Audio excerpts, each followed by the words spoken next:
મિત્રો તમને ખબર છે કે ફોલોવર શબ્દ કેવી રીતે આવ્યો?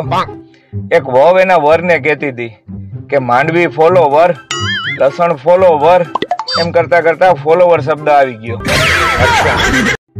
આ વાવાઝોડામાં આટલો બધો પવન કેમ હોય છે ખબર છે? કારણ કે એમાં વા લાગેલા છે, અને એ 2 વાર. કુંવરાઓને લગ્ન પછી સમજાય છે કે પતિ પત્નીના જોક્સ ઈ ખાલી જોક્સ જ નહોતા. બહુ તકલીફ થાય છે વાંઢાઓને જયારે રાત્રે સપનામાં લગ્ન થઈ જાય અને સવારે પત્ની ન મળે. જો તમે લગ્નમાં જાઓ છો તો ટાઈમસર જમી લેજો, કારણ કે જેટલું મોડું કરશો પનીરના શાકમાંથી પનીર એટલું જ ગાયબ થતું જશે. કોકને ત્યાં લગ્નમાં જાય એટલે વારંવાર એવું કે જમીને જ જાજો. હવે એને કોણ સમજાવે કે ભાઈ જમવા જ આવ્યા છીએ. પતિના પૈસાથી પતિને જ બેવકૂફ બનાવો એટલે બ્યુટી પાર્લર. એક આળસુ માણસનું મન એ કોઈ કામમાં નહોતું લાગતું, પછી એને મહેનતુ લોકો સાથે બેસવાનું ચાલુ કરી દીધું. તમે નહીં માનો સાહેબ, હવે એ લોકોનું મન કામમાં નથી લાગતું. આપણે ત્યાં મહિલાઓ એક સાથે 10 પરિવારનું ટેન્શન લઈને જીવતી હોય છે સાહેબ. એક તો પોતાના પરિવારનું, એક પિયરના પરિવારનું, 6 સિરિયલના પરિવારનું અને 2 પાડોશીના પરિવારનું. માં એની દીકરીને કે બેટા કેમ રડે છે? સાસરિયામાં કઈ તકલીફ છે? બોલી કે કેવો પતિ ગોતી દીધો છે. સીધી કઈ ઊંચા અવાજે બોલું કે તો સોરી કહેવા માંડે. બાંધવાનો મૂડ જ જાતો રહીએ. મેડિકલ કોલેજના પ્રોફેસરે પ્રશ્ન પૂછ્યો કે દાંત વગરનું કૂતરું કરડે તો શું કરવાનું? તો એક છોકરો કે સાહેબ સોય વગરનું ઇન્જેક્શન દેવાનું. 2 બાયું વાતો કરતી હતી કે હારું થયું આપણો જન્મ બંગાળમાં નથી થયો. તો બીજી કે કા ઈ કે આપણને ક્યાં બંગાળી આવડે. એક બેન એના પાડોશી આગળ ગયા કે કાલે તમારા કૂતરાએ મારી સાસુને બટકું ભર્યું. ઓલા કે ભૂલ થઈ ગઈ, એનો દવાખાનાનો ખર્ચો અમે આપી દેશું, હાલો ને. કે ખર્ચાની વાત નથી, પણ તમારું કૂતરું મને વેચી દ્યો. મહિલાઓ માટે બ્લડ પ્રેશરનો ઘરેલું ઈલાજ. જો બ્લડ પ્રેશર હાઈ થાય તો પિયરિયા વાળા 20 મિનિટ વાત કરી લેવાની, અને લો થાય તો સાસરિયા વાળા 10 મિનિટ વાત કરી લેવાની.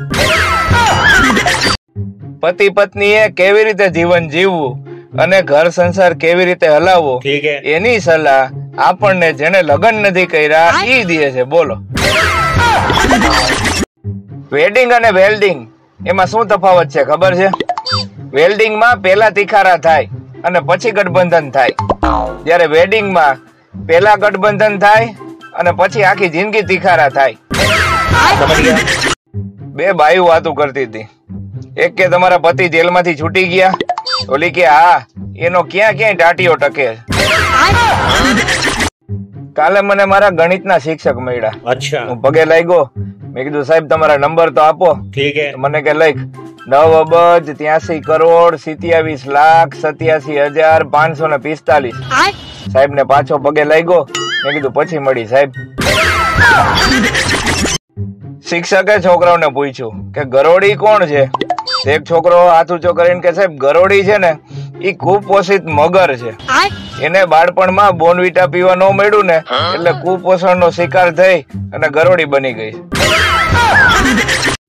કોઈ પણ છોકરીને પૂછો કે કેટલી રોટલી ખાસ, એટલે 2 થી વધારે નહીં કહે. પૂછી જોજો. એક સગા એક છોકરાને કહેતા હતા કે તે તો સગાઈ કરી લીધી ને અમને કીધું નહીં. બોલો કે તમને નો કીધું એટલે જ સગાઈ થઈ. તો પૂછવું તો એ મિત્રો કે સાડીના ઘરવાળાને સાઢુ કહેવાય તો સાડીને સાઢુડી કહેવાય? એક છોકરો મેગીનું પેકેટ લેવા દુકાને ગયો. દુકાન વાળો કે 2 મિનિટ ઉભો રે. બોલો કે બનાવેલી નથી જોતી, એમનામ આપો. આજકાલ મારી દીકરી મારું અભિમાન, મારો દીકરો મારો ગર્વ, મારી વહુ મારું અભિમાન, ઈ બધું હાલે છે, પણ જમાઈનું તો કોઈ નામ જ નથી લેતું. કેમ આટલા બધા ચૂપ છો? તમારી પ્રેમિકા રાખડી બાંધી ગઈ કે હું? મચ્છરો હમણાં હડતાલ ઉપર ઉતર્યા કે સાબુદાનીમાં સાબુ હોય, થૂકદાનીમાં થૂક હોય, સમજ ગયા? તો પછી મચ્છરદાનીમાં માણસ કેમ? અમારે ન્યાય જોઈ. બાયુને લગ્નમાં જમતા વાર નો લાગે એટલી ચાંદલો નક્કી કરવામાં વાર લાગે. અચ્છા. કે ના હો, 101 તો લખાવા જ નથી. આપણે ની એને 11 રૂપિયા જ લખાવ્યા હતા. પણ બેન, તારા દીકરાના લગ્ન 1992 માં થયા હતા. એનો તો કઈક વિચાર કર.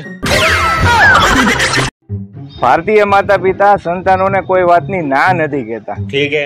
ઈ ખાલી એટલું જ કહે કે અમે તને કોણ કહેવા વાળા. છોકરી હાઈટમાં નાની હોય તો ક્યુટી અને સ્વીટી. ઠીક હે. અને છોકરો હાઈટમાં નાનો હોય તો બાઠિયો. વાહ. સોરી બોલ્યા પછી પણ જો કોઈ મોઢું ફૂલાવીને બેઠું હોય તો તેલ લેવા જાવના ઉચ્ચારણથી તરત જ લાભ થાય છે.